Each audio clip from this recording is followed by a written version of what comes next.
where the winner would earn the right to challenge for the WWE title at the Great American Bash. The participants in the tournament would include Randy Orton, King Booker, Mr. Kennedy, Super Crazy, Jeff Hardy, Val Venus, Bobby Lashley, and Shelton Benjamin. Orton would face Hardy, Booker would face Val Venus, Kennedy would face Super Crazy, and Lashley would face Benjamin. Lashley would win the tournament by defeating Shelton Benjamin and beating the clock in time. So at the Bash, it would be John Cena versus Bobby Lashley for the WWE Championship. So now it's time to get into the show. This would be the Great American Bash 2007. This was done by World Wrestling Entertainment, WWE. On July 22nd, 2007, from the HP Pavilion, now known as the SAP Center. Is that how they refer to it now? I don't know. I just wrote that down. From San Jose, California, in front of 13,034 fans. That would be the recorded attendance figure. 229,000 would be the buy rate number for the show as well, which is up 2,000 buys from the previous year. So not that big a difference. Barely even worth mentioning, honestly, but that's just what I do. The brands for the show would be Raw, SmackDown, and ECW. The commentators would be Jim Ross and Jared the King Lawler for Raw, Michael Cole and John Bradshaw Layfield, JBL for SmackDown, and Taz and Joey Styles for ECW. The theme song for this pay-per-view would be Church of Hot Addiction by Cobra Starship. And then before the show, there was a preliminary dark match between Chuck Palumbo and Chris Masters, which saw Chuck Palumbo win. Don't have anything else on that just because, no one saw it except the people in the building before the show, so I got nothing on that. I do remember Chuck Palumbo and Chris Masters had like a little feud on SmackDown in 2007. It's probably about all I can say about it, but now I'd be on to the main show and the main card. To start, we'd have the opening video package highlighting the triple threat match and more so the Cena and the Lashley main event, which I actually thought they did a pretty good job with getting people excited for that matchup, that being Cena and the Lashley, so thumbs up for that. The opening contest for the show would be for the WWE United States Championship. It would be MVP defending against Matt Hardy. MVP at this stage is enjoying his first reign as United States Champion and is 2 months into that title reign. I thought both him and Matt had one of the better feuds of this year. The segments they had on SmackDown and the competitions they'd face each other in, I thought all that was great stuff. Very entertaining. Just had to throw that out there. MVP in the beginning would take some breathers, but then Matt Hardy would hit MVP with a plancha to the outside.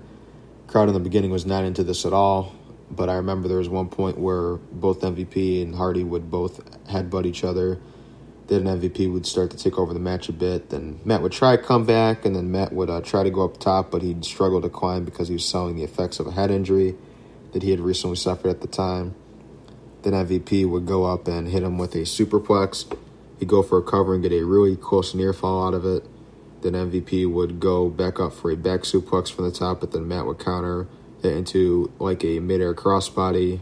Something like that. It's like I guess you could call it like a mid-air crossbody. It's like between that and like a clothesline, but I think it was more so a crossbody.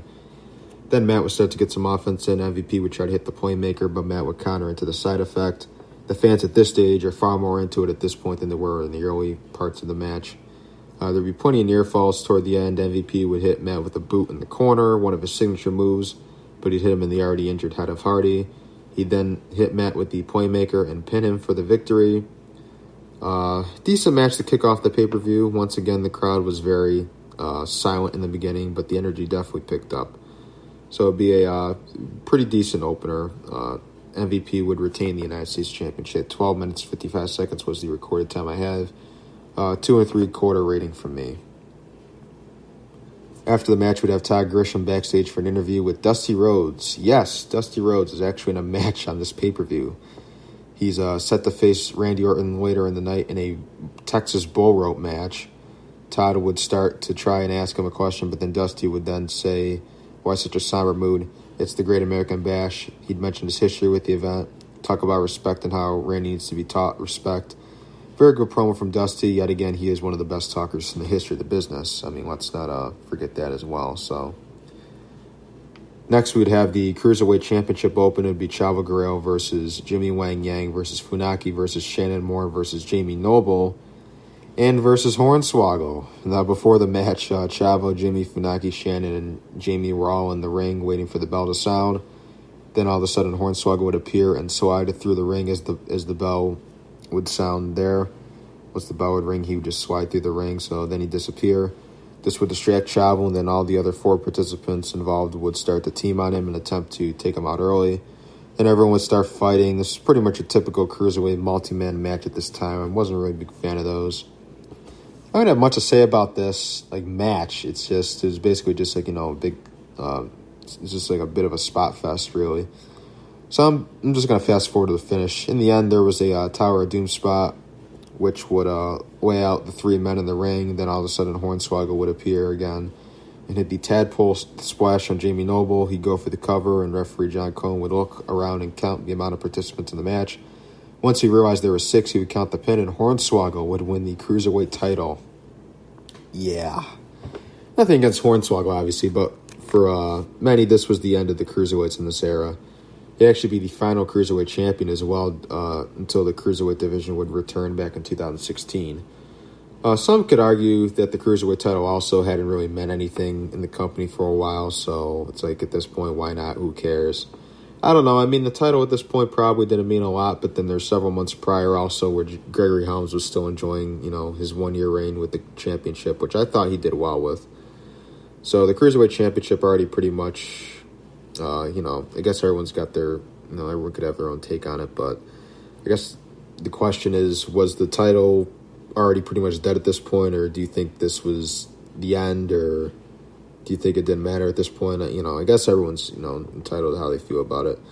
With all that said, though, no matter how you felt about Hornswoggle winning the title, I thought, as a whole, I just thought the match was just a lame period. But Hornswoggle would win the Cruiserweight title 6 minutes, 59 seconds, so about 7 minutes. Star and a half was the rating from me on this one. Didn't really enjoy that one as much. Then we'd have a video package highlighting Bobby Lashley's career thus far in the WWE. Then we'd have a Singapore Kane on a pole match for our 3rd match of the show. It'd be Carlito versus the Sandman. I remember on the One Night Stand 2008 Rewind, Brian had said that it would be, if you're going to do a Singapore Kane on a pole match, the only way it makes sense is if the Sandman was in it. So here you go, I guess. No, honestly, though, why was this even on a pay-per-view? I mean, it's also weird how with the pay-per-views here being tri-branded that this of all feuds got a match on the card. And what's also bizarre about this is how Sandman's on the Raw brand at this point, too.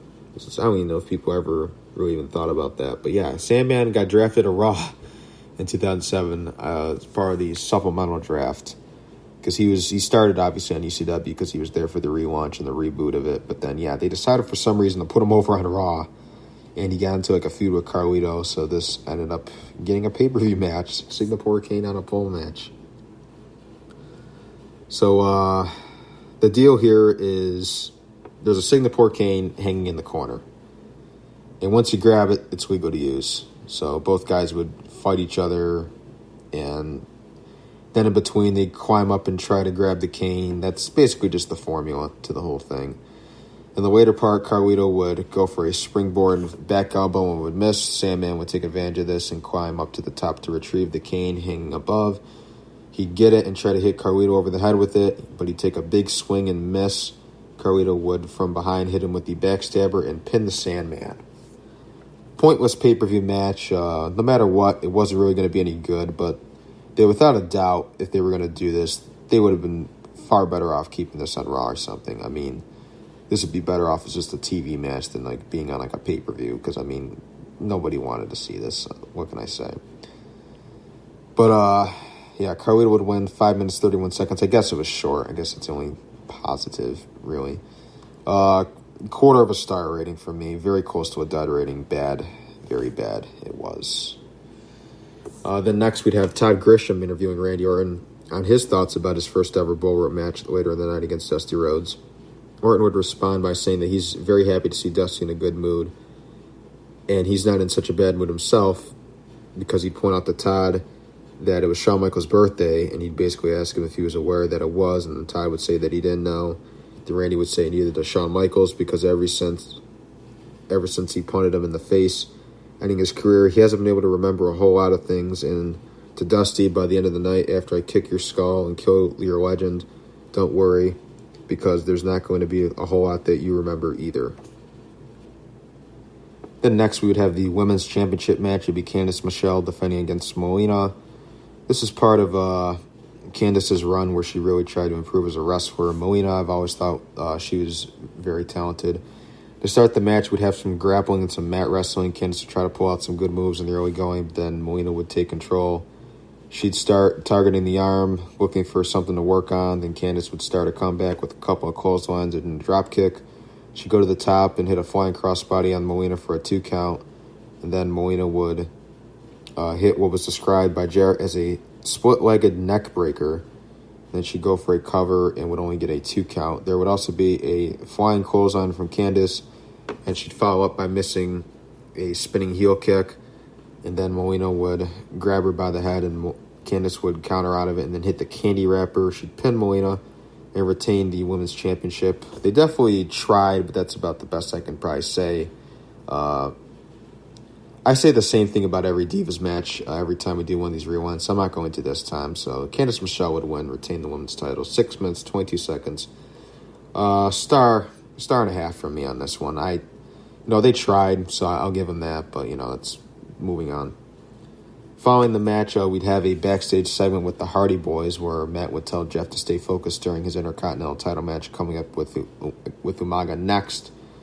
Because Matt had lost his focus earlier in the match, and that cost him. So while they're conversating, or I don't even think that's a real word, conversating. Converting may be the better term to use. Candice would appear in the back after her match with Melina and start pouring a water bottle all over herself, which Matt and Jeff could not take their eyes off of. Then Ron Simmons would appear because that's what he did in 2007, and he would say, "Damn," in the slowest way he's ever said it. Yeah, so the next we'd have the Intercontinental Championship match. It would be Umaga versus Jeff Hardy. Jeff would come out to a nice ovation as always. In 2007, he was pretty much in between the mid-card title scene and teaming up with his brother Matt. But overall, a solid year for him. Umaga, I think, in 2007 had a rather huge year. He got to work with a lot of the top guys on Raw, such as, Cena, Triple H, even Jeff Hardy here. He had some pretty good pay-per-view matches along the way as well. He'd even got to take part in the Battle of the Billionaires match at WrestleMania 23. So I always felt like WWE never really capitalized on what they had in Umaga. A perfect monster heel who could actually perform in the ring. And I just feel like he should have just been like a way bigger deal. And I mean, he got to work with like a lot of the top guys and everything, like I said, but he just never went over a lot of the time either. So I guess there was that too. But yeah, I feel like Umaga was would have been a perfect monster heel. And I feel like he could have easily been like a world champion, without a doubt. So to start the match, Umaga would be in control. The correct way of starting off, and then Jeff in the match would try to lift Umaga, but wouldn't be able to, with Umaga landing on top of him in perfect position for a pin attempt and would get a 2 count from referee Jack Doan. Umaga would then crush Hardy with a couple of seated sentons with the assist of the ropes. He'd go for a third one, but then Jeff would get his knees up, and then Hardy would then try to mount a comeback, going for a crossbody, but Umaga would catch him.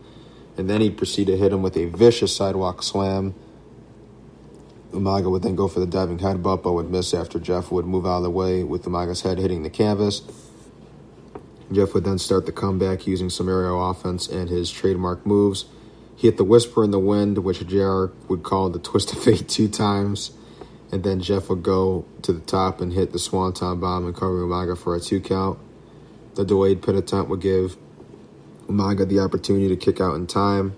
And then Umaga would hit Jeff with a super kick and a running hip attack on the corner. He then picked Jeff back up and hit him with the Samoan Spike and pin him to retain the Intercontinental title. Pretty good match. I think really the first real good match of the night or of the show this far. The crowd, like usual, was pulling for Jeff to win, but I guess WWE or the powers that be at this time didn't feel like this was the time for him to win.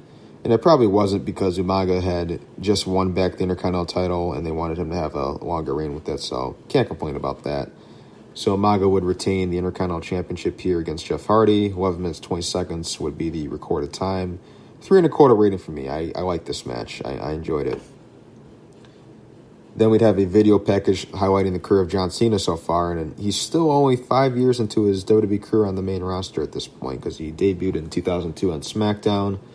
And we're just 5 years later at this point. So still kind of fresh in terms of like the run he'd end up having, where he gave like so many